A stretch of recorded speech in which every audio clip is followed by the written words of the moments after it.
Let's now discuss the second line treatment in general and specifically of this patient as well.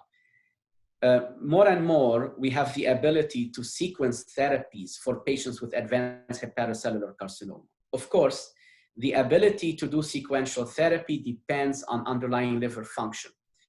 If the liver function continues to be well preserved and the performance status is preserved, we are able to go from first line to second line and potentially even third line treatment for these patients. A lot of the second and third line treatment options had been evaluated, studied, and approved in the post-sorafenib era. And many of these studies were completed and designed to be post-sorafenib treatment options. Now, as we start using the atezolizumab-bevacizumab combination, there are limited data on the best second and third line treatment options and how to sequence these options. So we are going to be extrapolating and using available data, but we do not have definitive studies about the ideal second and third line treatment options and sequences post-atezo and bevacizumab. If you notice, this patient was treated with cabozantinib, for example. This is based on the clinical trial that led to the approval of cabozantinib.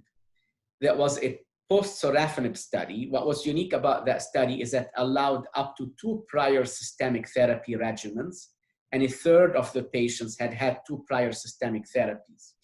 It randomized patients to receive cabozantinib or placebo in a 2-to-1 fashion. And that study was positive. The median overall survival for cabozantinib was in the 10-month range versus the 7 to 8 month range with placebo. So it showed superior overall survival as well as superior PFS with cabozantinib. The side effect profile of cabozantinib is quite typical of tyrosine kinase inhibitors. So some fatigue, anorexia, skin toxicity, including hand-foot skin reaction, diarrhea, and rashes.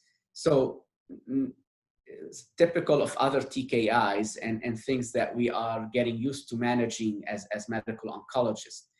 One word about cabozantinib and its mechanism of action.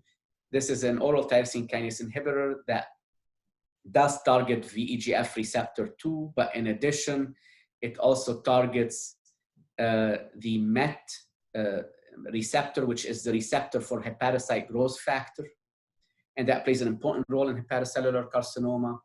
It also targets AXL and some other targets, and some of them actually are considered to have immunomodulatory effects, which may contribute to its mechanism of action. Other second-line options to go through them include regorafenib. Regorafenib was studied in the RESORCE trial post-sorafenib. The patients must have had verified radiologic progression on sorafenib and must have tolerated sorafenib at the dose of 400 milligrams daily or higher for 20 of the last 28 days. These were part of the eligibility criteria. And then patients were randomized, again, to receive regorafenib versus placebo. The trial met its primary endpoint of improvement in median OS, again, to the 10-month range with regorafenib versus 7 to 8 months with placebo.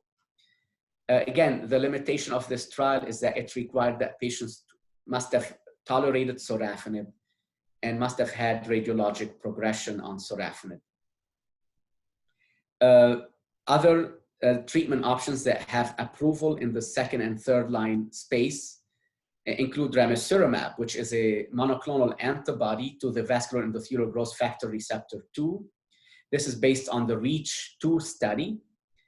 Ramucirumab had been evaluated initially in what's called the REACH trial, which was a negative study when it compared ramucirumab to placebo post-sorafenib. However, in a retrospective subgroup analysis, patients with elevated AFP above 400 appeared to benefit. So based on this, a prospective trial, REACH-2, was conducted. In REACH-2, patients must have had an AFP of 400 or higher to qualify for the study.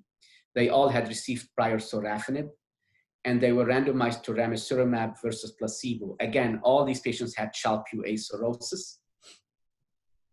And this study again met its primary endpoint of improvement in median overall survival with ramucirumab compared to placebo. The median overall survival of ramucirumab was in the 8 to 9 month range versus the 7-month range for placebo. The PFS was improved as well with ramucirumab. What's unique about ramucirumab, it's a monoclonal antibody, so it does not have the common side effects of the TKIs. So we do not see this classic skin toxicity and classic diarrhea, but we see more proteinuria, more hypertension because of the nature of the drug targeting the VEGF receptor 2.